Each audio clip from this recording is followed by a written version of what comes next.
Lecture des paroles de Dieu Tout-Puissant sur la poursuite de la vérité.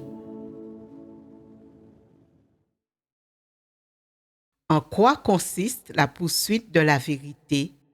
5. Sur quoi avons-nous échangé lors de notre dernière réunion? Dieu a d'abord échangé sur les histoires de Xiao Xiao et de Xiao Ji. Ensuite, tu as échangé sur ce que représentent les comportements que l'homme considère comme bons. Tu as également parlé de certaines des exigences que Dieu a pour l'homme, en insistant particulièrement sur les principes de la vérité que nous devons comprendre concernant la piété filiale.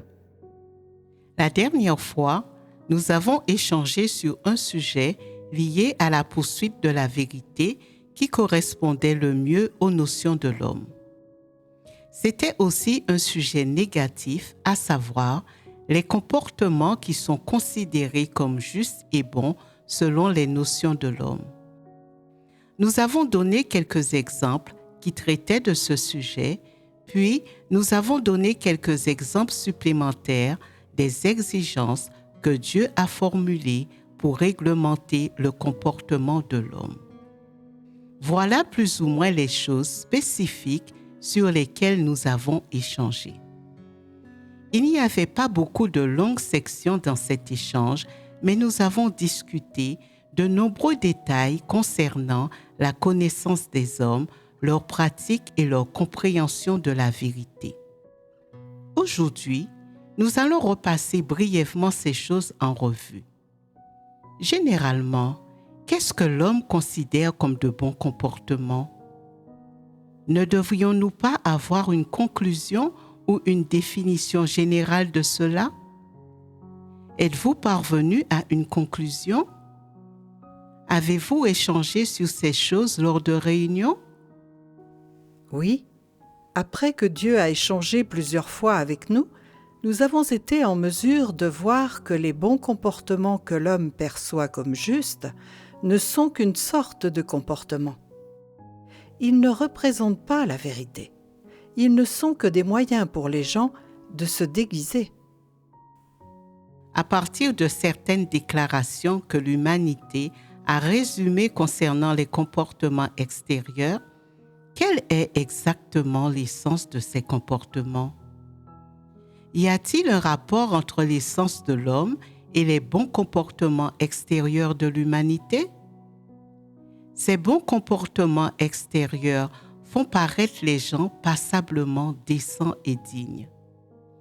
Ceux qui les possèdent sont respectés et loués par les autres. Ils sont très estimés et donnent bonne impression. Cette bonne impression est-elle compatible avec l'essence du tempérament corrompu de l'homme? Non. Alors, selon cette perspective, quelle est la nature des bons comportements de l'homme? Ne sont-ils pas simplement des approches et des apparences superficielles? Ces approches et ces apparences superficielles sont-elles les manifestations appropriées d'une humanité normale? Non. C'est pourquoi les comportements que les gens considèrent comme justes et bons selon leurs notions ne sont en réalité que des approches et des apparences superficielles de l'humanité. Voilà la nature de ces comportements. Il ne s'agit pas de vivre une humanité normale, ni de manifester une humanité normale. Il s'agit simplement d'approches extérieures. Ces approches dissimulent les tempéraments corrompus de l'homme, elles dissimulent la nature et l'essence satanique de l'homme et elles trompent le regard des autres. Les gens pratiquent ces bons comportements en vue de gagner la faveur, l'estime et le respect des autres. De tels comportements ne sauraient aider les gens à se traiter les uns les autres avec honnêteté ou à interagir les uns avec les autres avec sincérité et encore moins à vivre une ressemblance humaine. Ces bons comportements ne sont pas des approches qui trouvent leur origine dans une honnêteté sincère et ne sont pas non plus des manifestations naturelles d'une humanité normale. Ils ne représentent en aucun cas l'essence de l'homme. Ils ne sont qu'un déguisement, une fausse façade que l'homme arbore. Ce sont les ornements de l'humanité corrompue. Ils cachent l'essence mauvaise de l'homme. Voilà l'essence des bons comportements de l'homme. Voilà la vérité qui se cache derrière. Alors, quelle est l'essence des comportements que Dieu exige de l'homme? Les 2 dernières fois que nous avons échangé, nous avons mentionné certaines des approches que Dieu exige et ce qu'il demande aux gens de vivre en ce qui concerne leur comportement. De quoi s'agit-il? De ne pas fumer, ni boire d'alcool, ni frapper ou insulter les autres, d'honorer ses parents et de faire preuve d'une sainte décence, de ne pas adorer d'idoles, commettre l'adultère, voler, extorquer les biens d'autrui ou porter de faux témoignages, et ainsi de suite.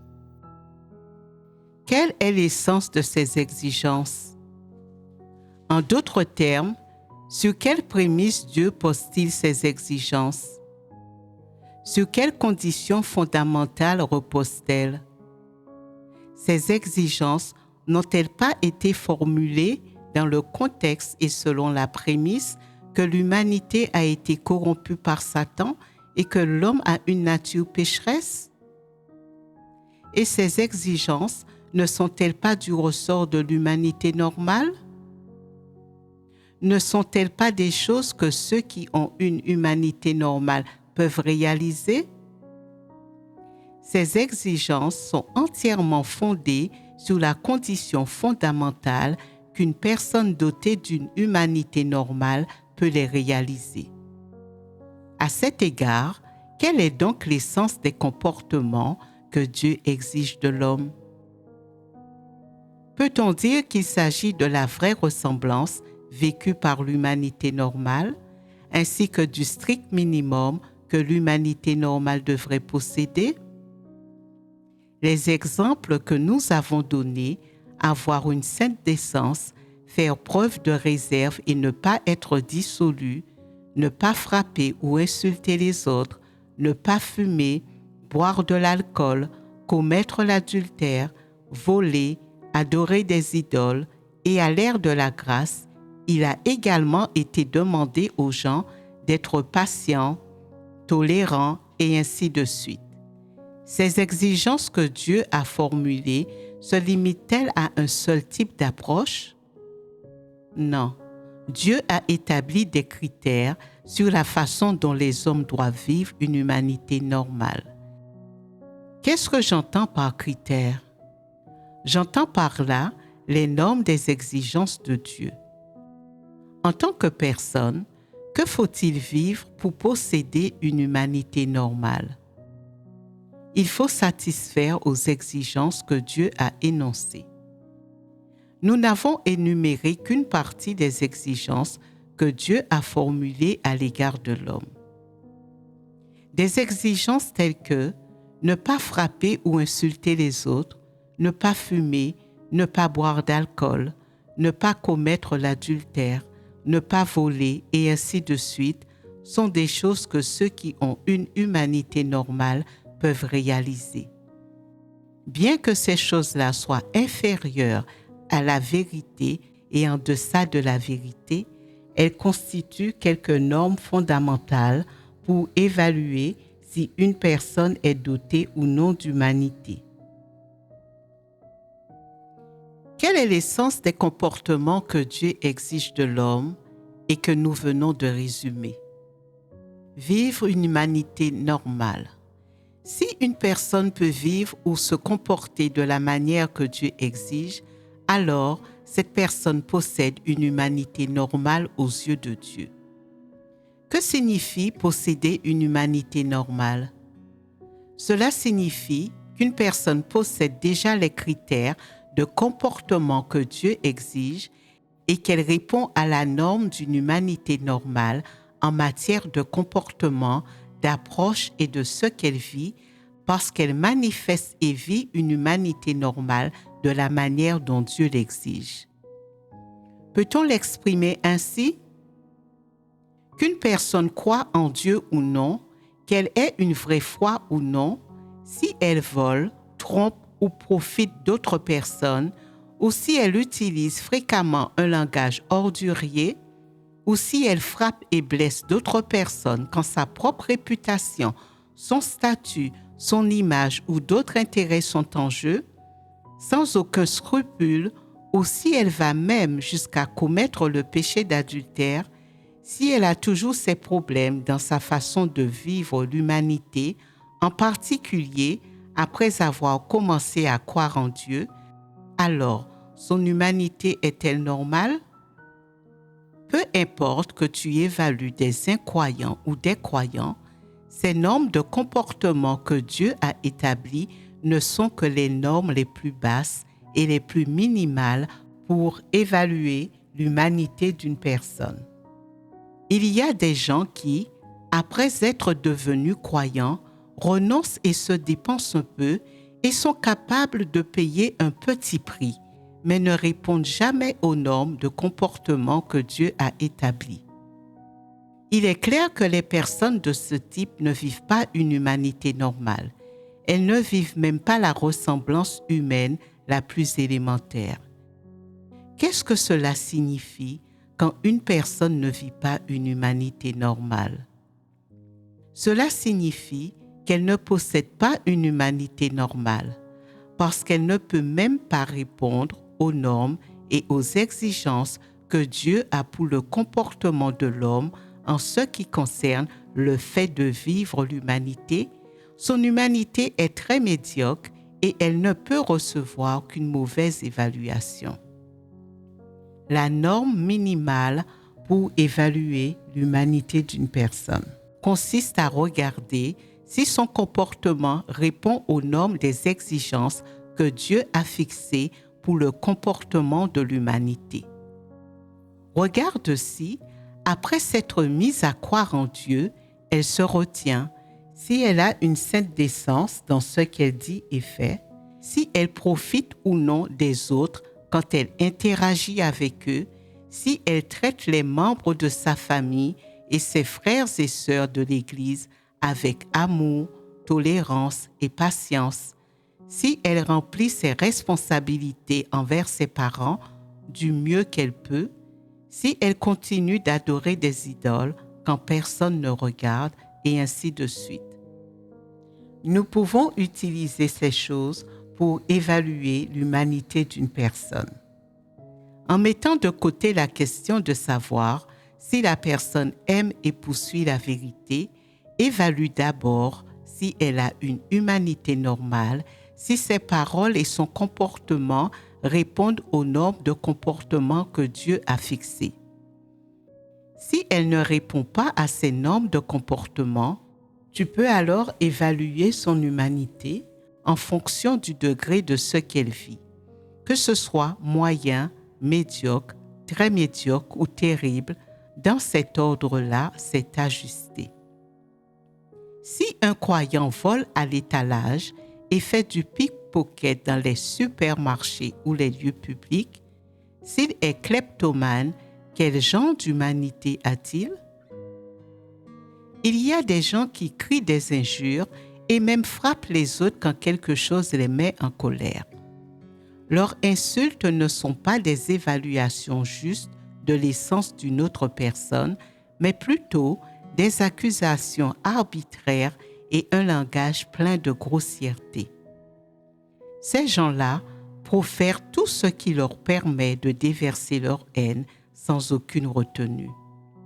Certains en particulier disent à leurs parents, à leurs frères et sœurs, à leurs proches non-croyants et même à leurs amis non-croyants des choses que tu n'aimerais pas entendre de peur qu'elles ne te salissent les oreilles. Quel genre d'humanité a une personne de cette espèce? Une mauvaise humanité? On pourrait aussi bien dire qu'elle n'a aucune humanité. D'autres encore ont toujours les yeux fixés sur l'argent. Quand ces gens-là voient quelqu'un qui a de l'argent, qui mange bien, qui porte de beaux vêtements et qui a une vie aisée, ils cherchent systématiquement à en profiter. Ils leur demandent sans arrêt des choses de manière détournée ou mangent leur nourriture et utilisent leurs affaires ou leur empruntent des objets et ne les rendent pas. Bien qu'ils n'aient pas profité des autres de manière importante et que leurs actions ne soient pas assimilables à des détournements de fonds ou à des pots de vin, ces comportements kleptomanes sont vraiment bas et méprisables et ils suscitent le dédain des autres. Plus gravement, il y a ceux qui font une fixation sur la beauté du sexe opposé. Ils lui font souvent les yeux doux et se livrent même à l'adultère, commettant ainsi un péché entre personnes de sexe opposé. Parmi eux, certains sont célibataires, tandis que d'autres ont une famille. Il y en a même qui commettent l'adultère malgré un âge très avancé. Plus grave encore, certains tentent de séduire des personnes du même sexe pour avoir des rapports sexuels avec elles. C'est tout à fait répugnant. Ce qui est encore plus incroyable, ce sont ces personnes qui croient en Dieu depuis des années, mais qui ne croient pas que la vérité soit supérieure à tout le reste ou que les paroles de Dieu accomplissent tout. Ces gens-là consultent régulièrement des voyants en secret pour se faire prédire l'avenir, brûlent de l'encens pour vénérer Bouddha ou d'autres idoles, et certains utilisent même des poupées vaudou pour maudire d'autres personnes ou s'adonnent au spiritisme et à d'autres choses de ce genre. Opérer ce genre de magie noire est un problème encore plus grave. Ces gens-là sont des non-croyants et ne diffèrent en rien des mécréants.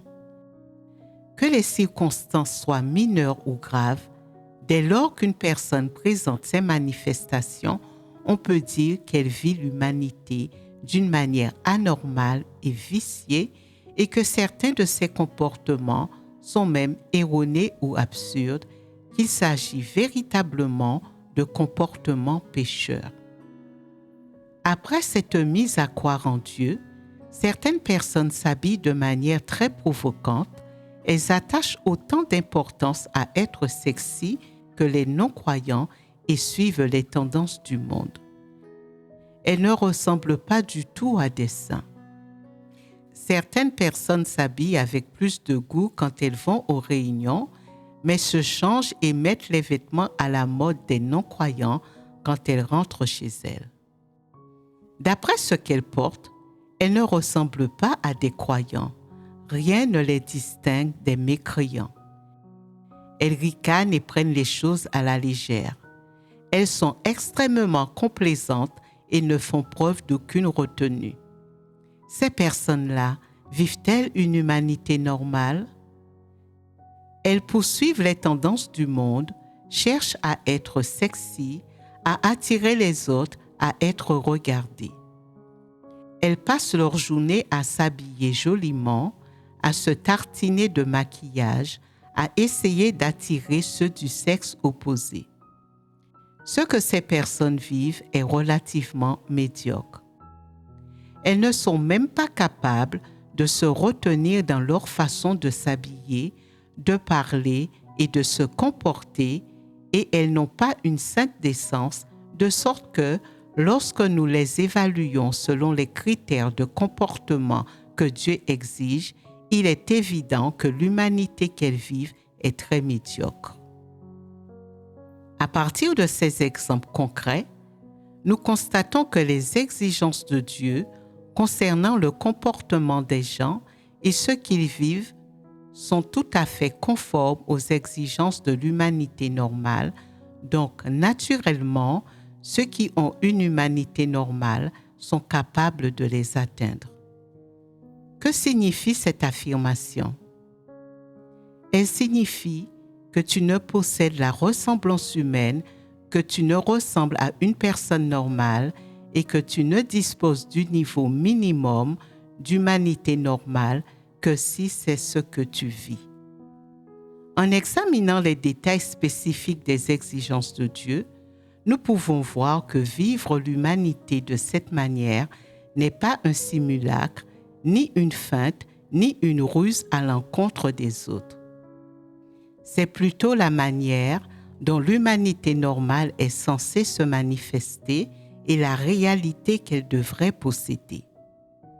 Seuls ceux qui vivent ces manifestations d'humanité normale possèdent la ressemblance humaine sans le moindre artifice.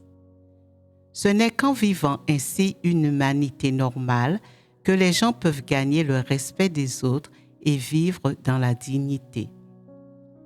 Et ce n'est qu'en vivant une humanité normale de cette manière et en possédant une sainte décence que les manifestations normales des gens rendent gloire à Dieu. Car alors, tout ce que tu vivras sera positif et sera la réalité des choses positives et ce ne sera pas une feinte. Tu vivras la ressemblance humaine conformément aux exigences de Dieu. L'essence du bon comportement de l'homme et l'essence du comportement que Dieu exige ont toutes deux été expliquées de manière claire et compréhensible. Par conséquent, la manière dont les gens devraient pratiquer et vivre une humanité normale devrait également être claire, non? Les gens ne feront pas trop et ne couperont pas les cheveux en quatre sur les questions relatives au fait de vivre une humanité normale. Est-ce que vivre une humanité normale se rapporte dans la vie des gens à des choses insignifiantes qui n'ont rien à voir avec l'humanité? Il y a des gens ridicules qui ne sont pas au clair sur cette question. Ils disent, puisque l'échange de Dieu est si détaillé, nous devons également être méticuleux en ce qui concerne chaque petit aspect de notre vie.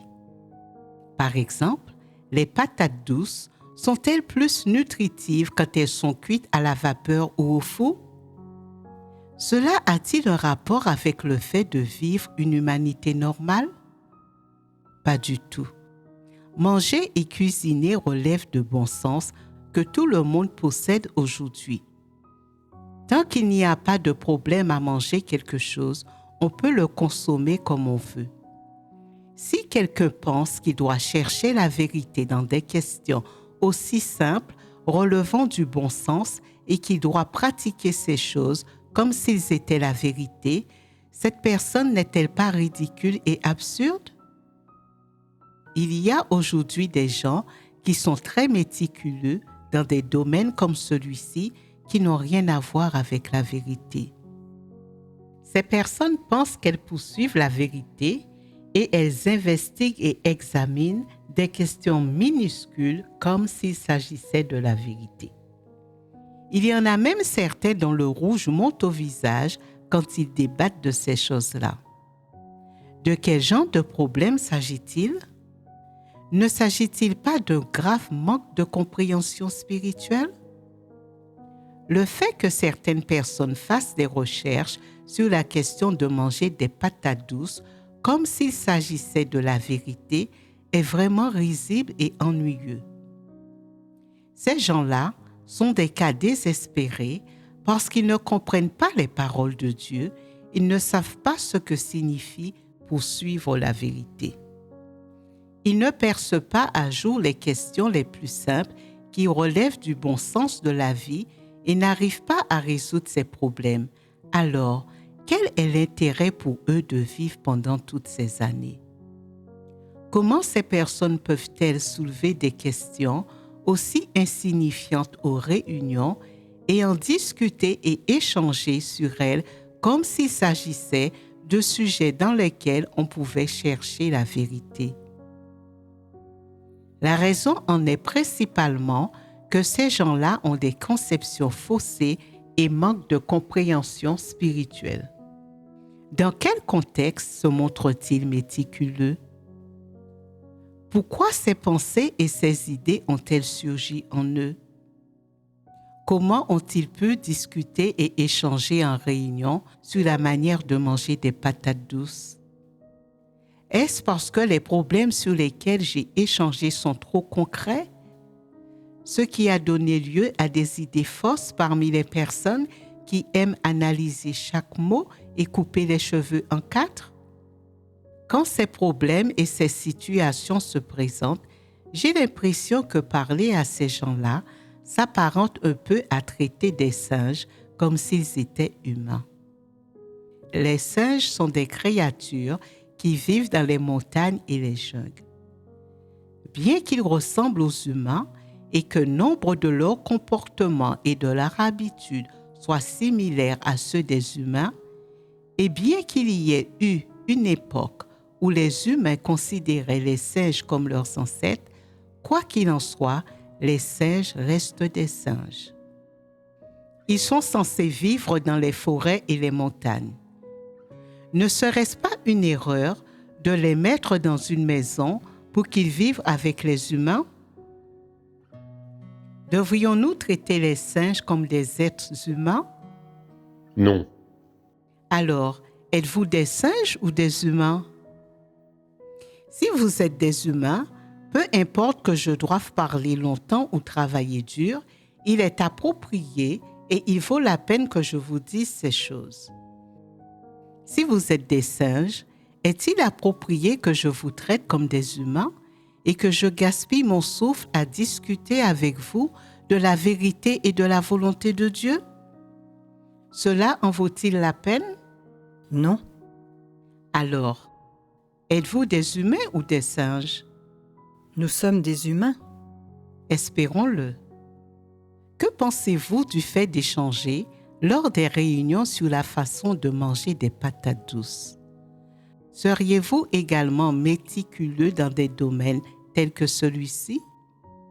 Par exemple, certaines personnes demandent: dois-je porter des vêtements bleus ou des vêtements blancs? Si je porte des vêtements blancs, quel type de blanc? Quel type de blanc représente la sainteté et convient à un saint? Si le bleu est approprié pour moi, quel bleu? Quel est le bleu qui correspond le mieux aux exigences et aux critères que Dieu a envers l'homme et qui peut apporter le plus de gloire à Dieu? Avez-vous déjà été méticuleux dans ces domaines? Quelqu'un a-t-il déjà réfléchi à la coiffure, à la façon de parler et au ton de la voix qui conviennent à un saint? Vous êtes-vous déjà montré méticuleux sur ces choses? Certains ont été méticuleux et ont fait des efforts pour ces choses-là. Il y en a qui aimaient se décolorer les cheveux en blond ou les teindre en rouge ou en d'autres couleurs insolites, mais après s'être mis à croire en Dieu, voyant que les autres frères et sœurs de l'Église ne se teignaient pas les cheveux, ils ont arrêté. Ce n'est qu'après plusieurs années qu'ils ont pleinement compris que la couleur des cheveux ou la coiffure n'est pas cruciale. Ce qui est crucial, c'est de savoir si l'on vit une humanité normale et si l'on aime la vérité. Ceux qui se sont montrés méticuleux dans des domaines qui n'ont rien à voir avec le fait de vivre une humanité normale comprennent peu à peu qu'il est inutile de faire des efforts pour ces choses-là parce que ces sujets n'ont rien à voir avec la vérité. Il ne s'agit que de questions relevant d'une humanité normale et elles sont en deçà de la vérité. Si l'humanité que vous vivez répond aux exigences et aux normes de Dieu, cela suffit. Ne vous êtes-vous pas tous déjà sentis quelque peu perplexes face à ces questions et n'avez-vous pas été déroutés par elles? Même si ce n'était pas aussi extrême que de débattre en réunion de la façon de manger des patates douces, vous avez vous aussi été perplexes face à certains petits domaines insignifiants de la vie. Ce sont des faits. Alors, ne devrait-il pas y avoir une conclusion définitive sur ces questions? Savez-vous clairement quels sont les principes à suivre pour vivre une humanité normale selon les exigences et les normes de Dieu? Saurez-vous comment rechercher la vérité la prochaine fois que vous rencontrerez des circonstances particulières? Certains disent, bien que je n'aille pas jusqu'aux extrêmes, comme demander comment manger des patates douces, si certaines questions se posaient dans ma vie quotidienne, je me sentirais quand même confus pendant un certain temps. Alors, donnez-moi un exemple. Quel problème vous rendrait confus pendant un certain temps? Diriez-vous qu'il est mal pour les femmes de se maquiller? Est-ce conforme aux exigences de Dieu pour vivre une humanité normale? Ce n'est pas mal. À quoi renvoie ce n'est pas mal ici? Tant que le maquillage convient à une sainte et qu'il n'est pas trop voyant, c'est bon. Tant que le maquillage n'est pas trop voyant, il est approprié. Certains demandent, s'il est approprié de porter un maquillage qui n'est pas trop voyant, cela signifie-t-il que tu veux que nous portions du maquillage? Ai-je dit cela? Se maquiller n'est pas un problème, c'est conforme au fait de vivre une humanité normale. Le principe déterminant en la matière, c'est que tant que le maquillage n'est pas trop voyant, c'est bon. Voilà la norme. Alors, dans quelle mesure les femmes doivent-elles se maquiller pour que cela corresponde au fait de vivre une humanité normale? Où se situe la limite? Qu'entendons par maquillage voyant? Quel type de maquillage est considéré comme trop voyant? Si la limite est clairement tracée, les gens sauront quoi faire. N'est-ce pas un détail? Donnez-moi un exemple expliquant ce qu'est un maquillage trop voyant. C'est quand le visage porte un fond de teint très blanc, que les lèvres sont très rouges et les yeux très noirs, de sorte que c'est extrêmement peu naturel et désagréable à regarder. Les gens sursautent en voyant cela, comme devant un fantôme, et le visage ou les traits naturels de la personne sont indiscernables. Dans certains pays et certaines ethnies, ainsi que dans certaines professions, les gens portent un maquillage particulièrement voyant. Par exemple, le maquillage que l'on porte dans les bars et les boîtes de nuit n'en est-il pas une illustration? Les gens y sont tous très maquillés et ce n'est pas édifiant. Leur maquillage est là pour séduire les autres. Ce type de maquillage est trop voyant. Alors, quel genre de maquillage est conforme au fait de vivre une humanité normale? Un maquillage léger, comme celui que portent les femmes sur leur lieu de travail, qui paraît tout à fait digne et élégant. Tant que le maquillage ne s'écarte pas de cette limite, c'est bon. En Chine, il n'est pas à la mode de se maquiller pour les générations plus âgées. Si une vieille dame ordinaire qui n'a pas de position ou de statut particulier dans la société se maquille et se met toujours sur son 31 pour sortir de chez elle, les gens diront qu'elle n'agit pas de manière respectable pour son âge. Toutefois, il en va différemment en Occident. Si tu as un rendez-vous ou que tu vas au travail sans te maquiller et te coiffer un minimum, les gens diront que tu ne respectes pas ton travail, que tu n'es pas professionnel et que tu te montres irrespectueuse envers les autres. C'est une sorte de culture. Naturellement, dans ce genre de situation, le degré de maquillage doit se limiter à donner à la personne une apparence digne et intègre et à la faire passer pour quelqu'un de respectable aux yeux des autres.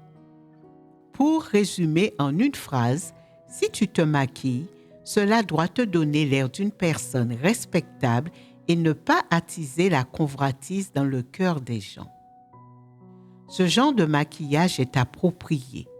Voilà le principe et il est aussi simple que cela. Certaines personnes demandent, Est-ce que je peux ne pas me maquiller quand je sors de chez moi? Je n'ai pas l'habitude de me maquiller. Tu devrais chercher dans les paroles de Dieu. Dieu a-t-il dit qu'il était mal de ne pas se maquiller? Dieu n'a pas dit cela. La maison de Dieu n'a jamais exigé que l'on se maquille.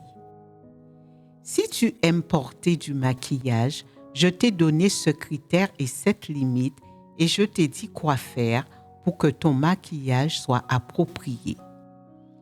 Si tu n'aimes pas te maquiller, la maison de Dieu ne l'exige pas.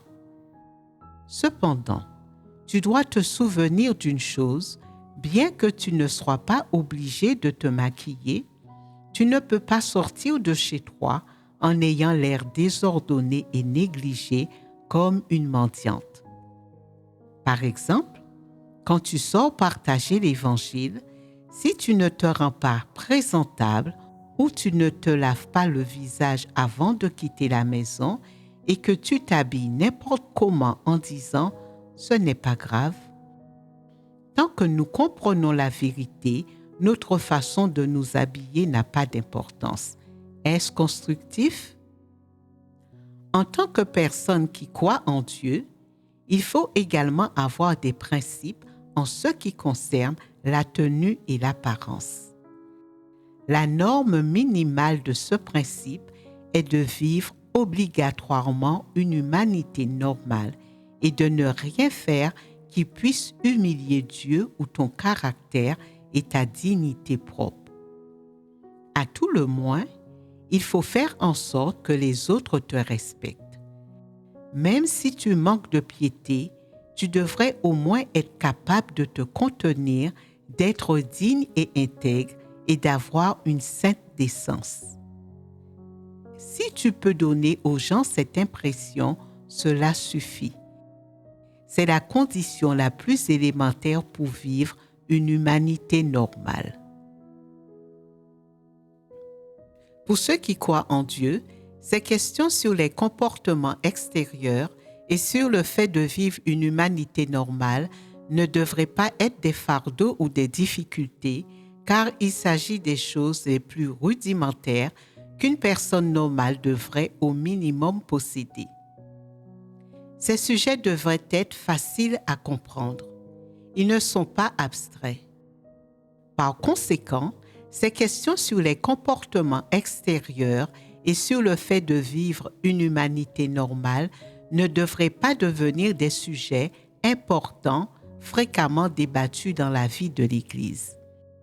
En parler occasionnellement n'est pas un problème, mais si on les considère comme des sujets sur lesquels il faut rechercher la vérité et qu'on les aborde souvent en discutant avec sérieux et gravité, alors cela revient quelque peu à négliger ses bons devoirs.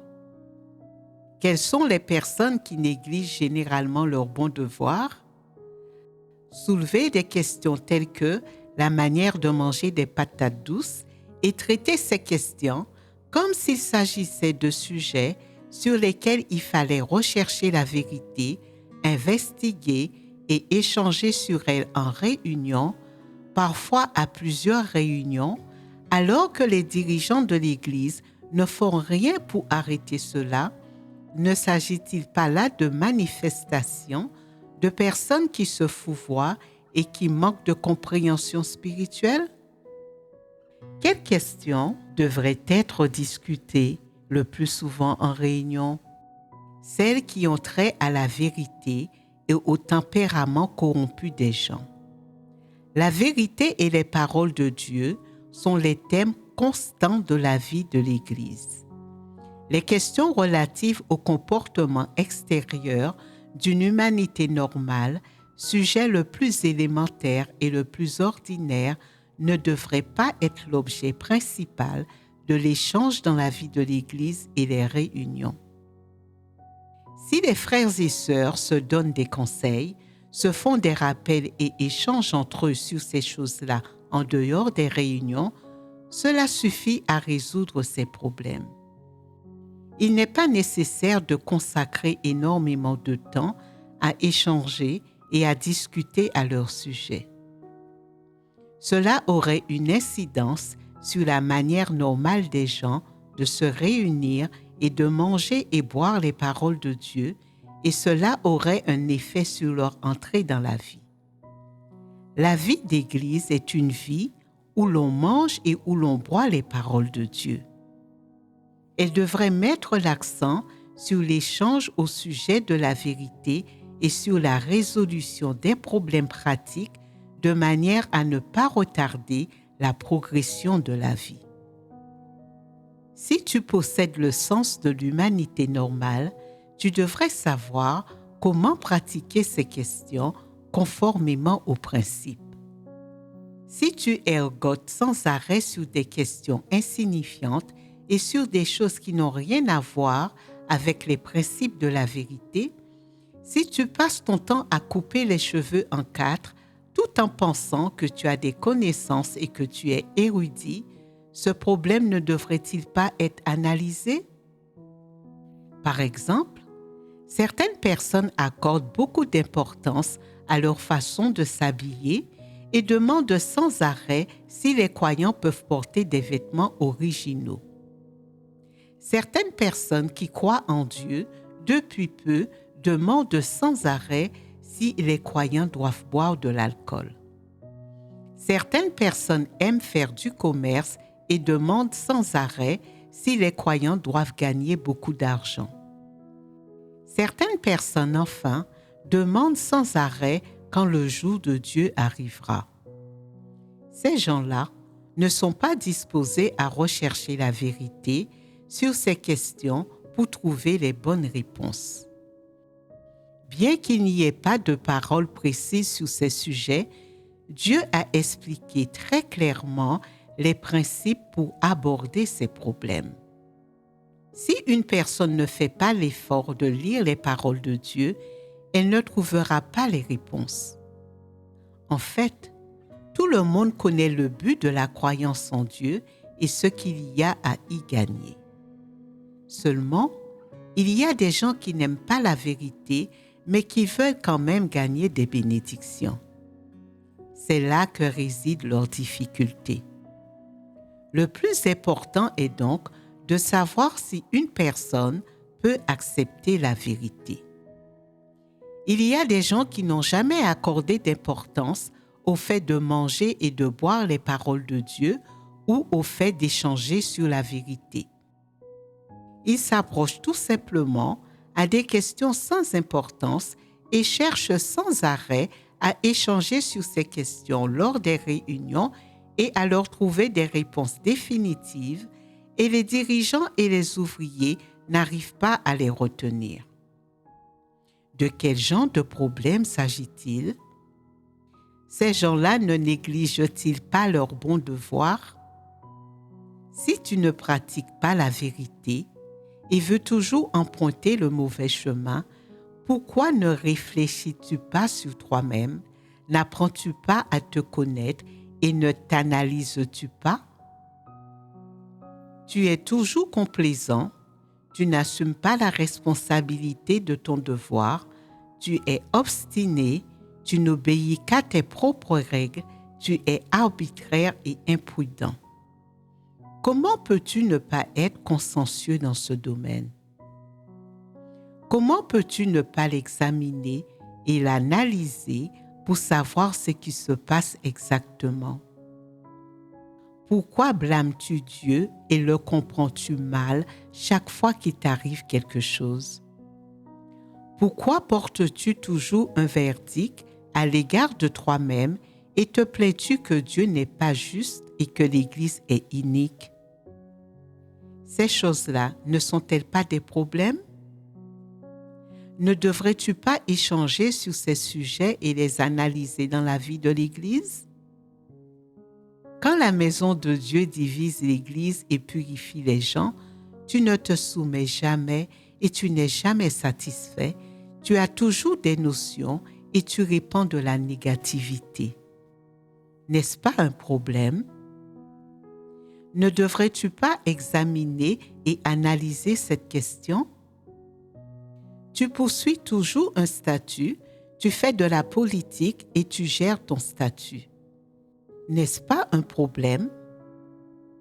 Ne devrais-tu pas échanger sur ces questions et les analyser? L'Église est actuellement en train d'accomplir l'œuvre de la purification et certains disent, tant que les gens sont relativement peu efficaces dans leurs devoirs, ils ne seront pas destitués. Alors, si je continue à être relativement efficace dans mon devoir et que je ne suis pas destitué, c'est suffisant. Quel est le problème? Ces gens-là ne sont-ils pas dans une opposition passive? Si quelqu'un peut manifester ce genre de tempérament trompeur, cela ne nécessite-t-il pas d'être résolu? Les problèmes liés à des tempéraments corrompus et à l'essence et à la nature de l'homme ne sont-ils pas beaucoup plus graves que la manière de manger des patates douces? Ne valent-ils pas la peine d'être évoqués, de faire l'objet d'échanges et d'être analysés aux réunions et dans la vie de l'Église afin que les élus de Dieu puissent gagner en discernement? Ne s'agit-il pas là de bons exemples typiques de comportements négatifs? Les problèmes concernant les tempéraments corrompus sont directement liés au changement de tempérament de l'homme et touchent au salut de l'homme. Ce ne sont pas des sujets mineurs, alors pourquoi n'échangez-vous pas sur ces questions et ne les analysez-vous pas en réunion? Si vous ne recherchez jamais la vérité pour résoudre ces sujets cruciaux, comme ceci lors des réunions, et qu'au lieu de cela, vous échangez sans fin sur des choses insignifiantes et ennuyeuses, passant une réunion entière à échanger sur un problème infime, incapable de résoudre des difficultés substantielles, perdant également du temps, n'êtes-vous pas en train de négliger vos bons devoirs? Si vous continuez ainsi, vous deviendrez tous des individus inutiles de médiocre calibre qui sont confus et ne remplissent pas bien leurs devoirs et qui sont en deçà de la vérité. Vous n'échangez pas sur les choses sur lesquelles vous devriez échanger en réunion et vous échangez sans fin sur des choses sur lesquelles vous ne devriez pas échanger en réunion.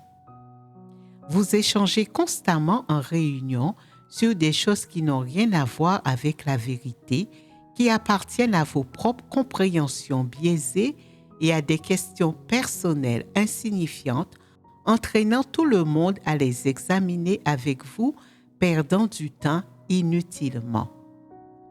Non seulement cela a une incidence sur l'entrée dans la vie des élus de Dieu, mais cela retarde également la progression normale du travail de l'Église. N'est-ce pas perturber et interrompre le travail de l'Église? Un tel comportement devrait être qualifié de perturbation. C'est une perturbation intentionnelle et ceux qui agissent de la sorte devraient être soumis à des restrictions. À l'avenir, les réunions devraient se limiter à manger et à boire les paroles de Dieu, à échanger sur la vérité, à régler des questions liées à des tempéraments corrompus et à résoudre les difficultés et les problèmes que rencontrent les gens dans leurs devoirs.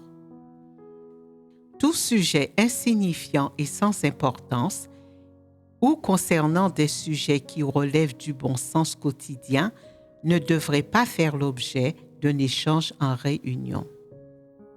Les frères et sœurs peuvent résoudre ces questions en échangeant entre eux. Elles ne nécessitent pas un échange en réunion. Dans l'Église, il y a toujours des gens qui ont une compréhension erronée des paroles de Dieu et qui coupent les cheveux en quatre. Quand j'échange à propos des bons comportements de l'homme, ces gens-là font vraiment des efforts sur leur comportement. Ils ne savent pas pourquoi nous devons échanger sur ces choses. Dites-moi, pourquoi avons-nous besoin d'échanger sur cette question? Que cherchons-nous à accomplir en échangeant sur cette question? Parlons d'abord de la raison pour laquelle nous devons échanger sur cette question. Dans quel contexte le sujet des bons comportements de l'homme et des critères pour les comportements que Dieu exige a-t-il été soulevé? Il a été soulevé alors que nous échangions sur le thème « En quoi consiste la poursuite de la vérité ?» Cette question est directement liée à la manière dont l'homme doit rechercher la vérité.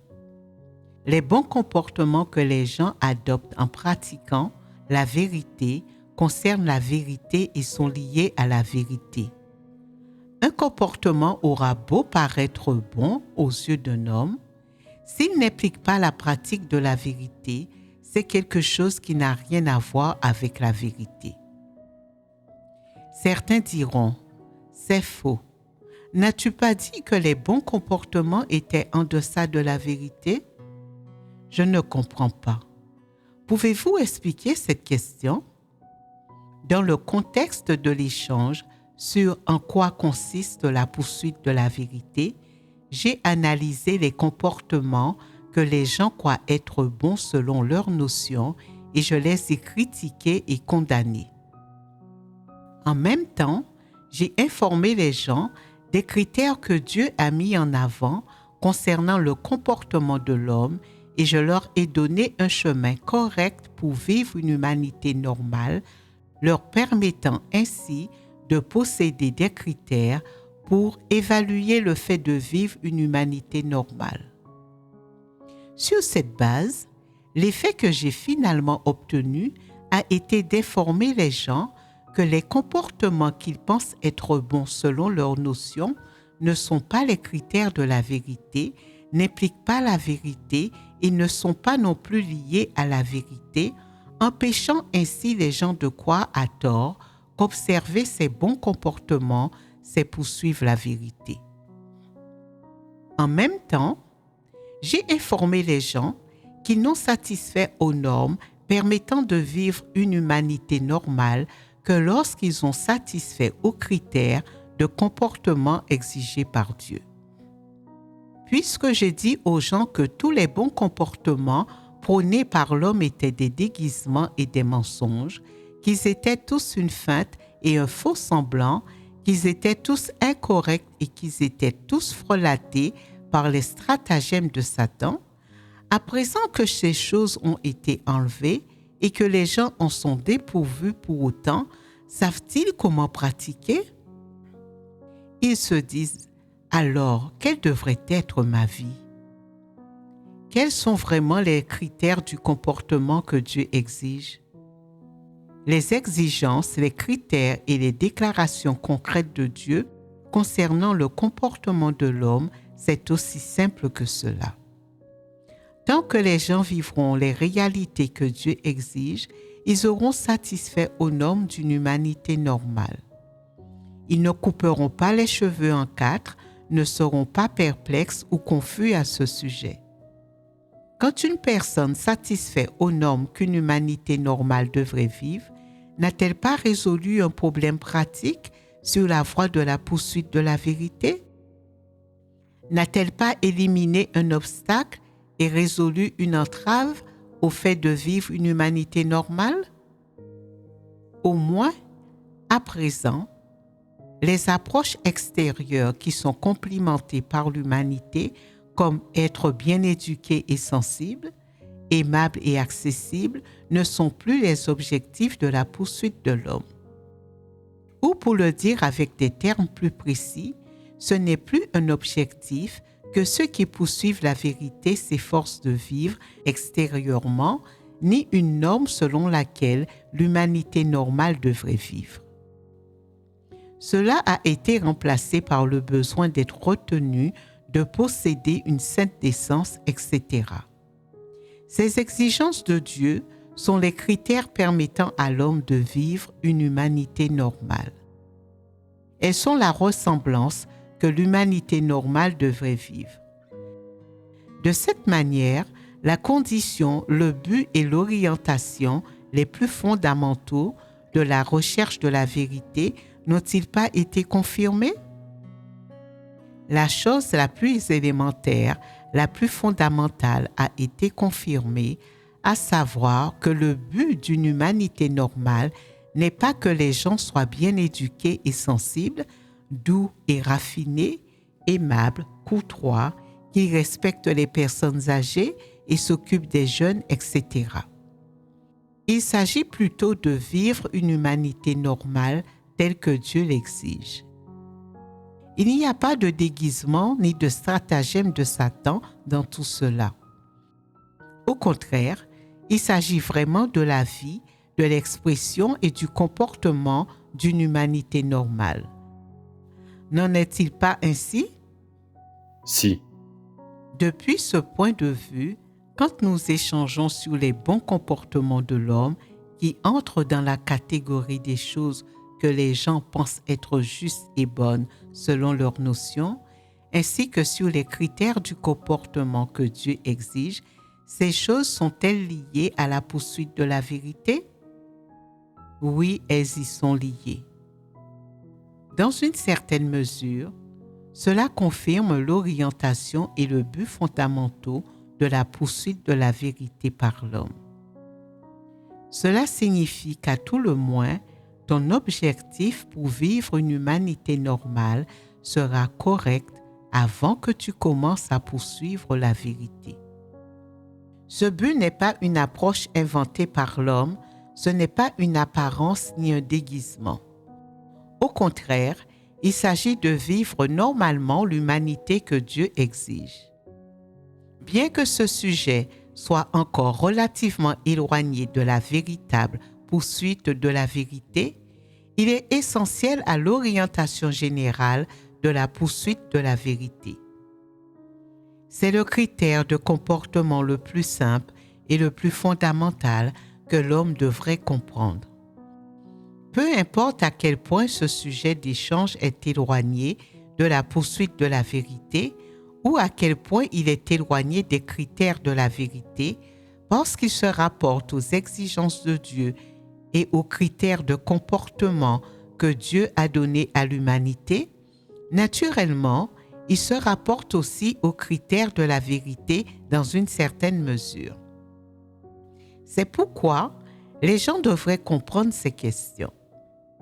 Ces exigences de Dieu concernant le comportement de l'homme sont des critères auxquels les gens devraient adhérer et elles ne doivent pas être ignorées.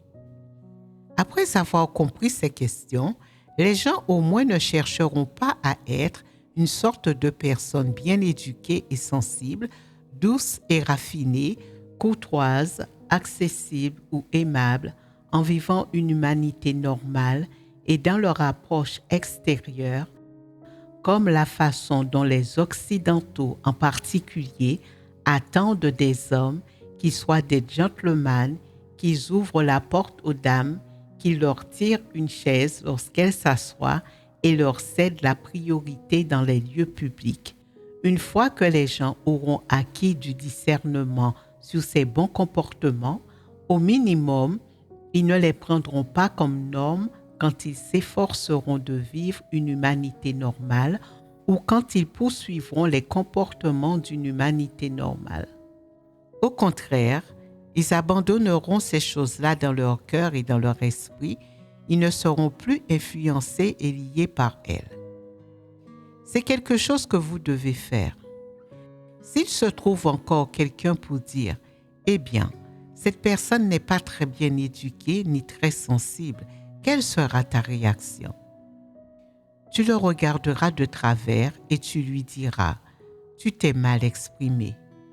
Nous sommes dans la maison de Dieu. » Comment cela bien éduqué et sensible? Ce n'est pas la vérité et ce n'est pas la ressemblance humaine que nous sommes censés vivre.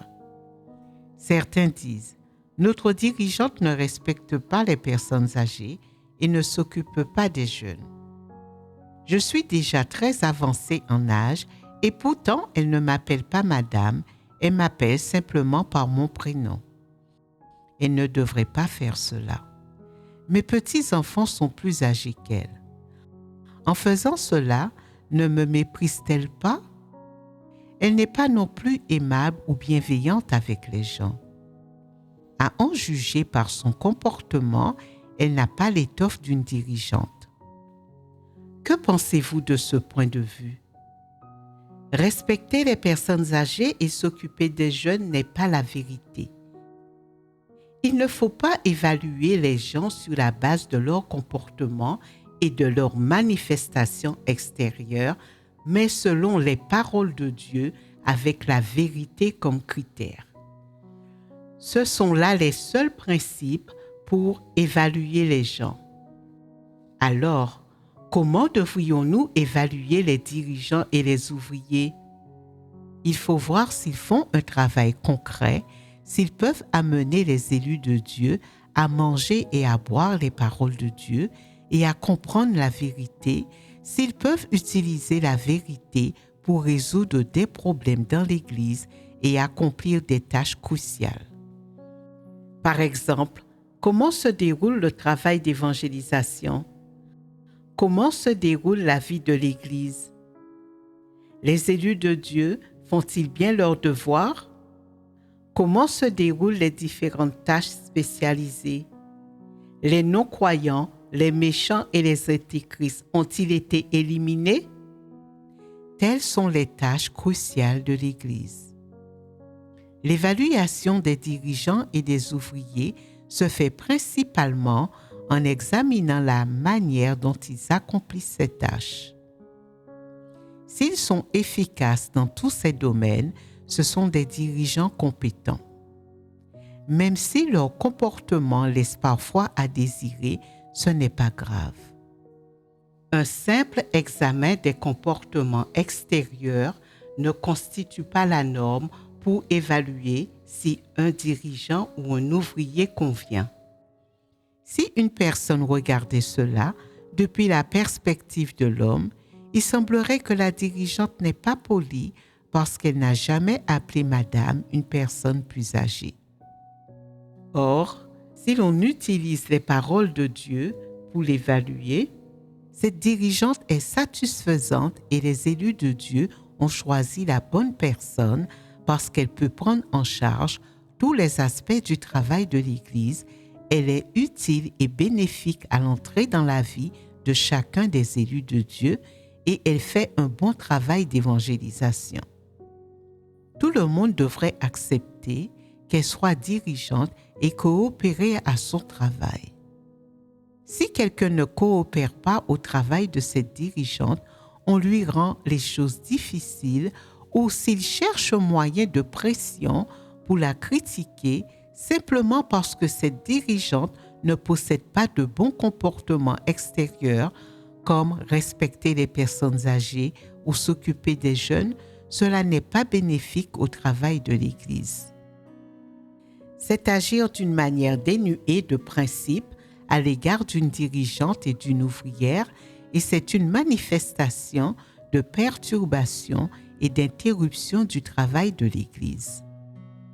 De telles personnes ne sont pas dans le droit chemin, elles font le mal.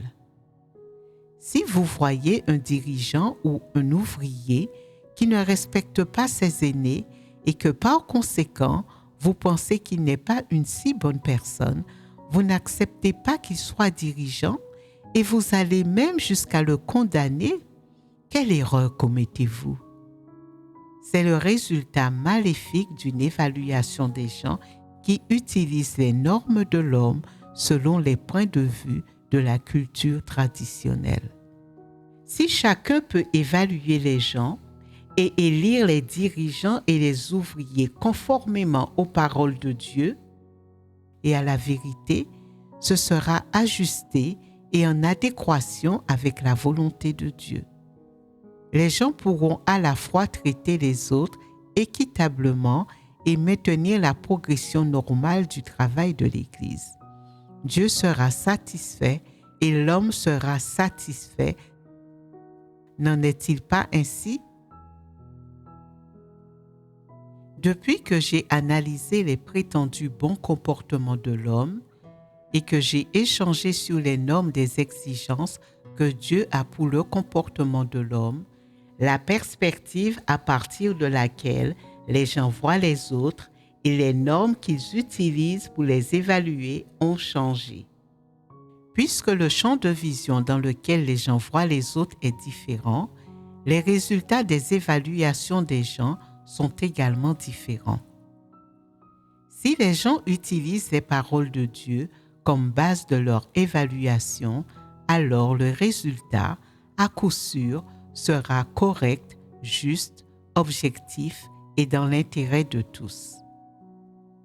Si la perspective, la méthode et la base des évaluations des gens sont les choses que l'homme pense être justes et bonnes, quel sera alors le résultat? Quelqu'un peut finir par accuser ou condamner à tort de bonnes personnes ou être induit en erreur par des hypocrites et incapable d'évaluer et de traiter une personne de manière juste. Comme la base de l'homme est erronée, le résultat final sera certainement faux, injuste et en inadéquation avec la volonté de Dieu. Est-il donc nécessaire d'analyser l'essence des notions de bon comportement des gens et d'échanger à ce propos? Cela a-t-il un rapport quelconque avec la poursuite de la vérité? Les deux sont très étroitement liés. Même si ce sujet ne concerne que les gens qui vivent une humanité normale et les approches et les manifestations extérieures de l'homme, quand les gens auront les critères corrects que Dieu exige pour vivre une humanité normale, ils auront des bases et des critères corrects et normalisés pour évaluer les autres, pour voir les gens et les choses et pour se comporter et agir. À cet égard, l'orientation, le chemin et le but de leur poursuite de la vérité ne seront-ils donc pas plus ajustés? Ils seront plus ajustés et plus normalisés. Bien que ces sujets soient relativement simples, ils sont liés aux opinions de l'homme sur les gens et les choses et aux comportements et aux actions de l'homme de la manière la plus pratique, la plus réelle et la plus rapprochée. Ils ne sont pas creux du tout.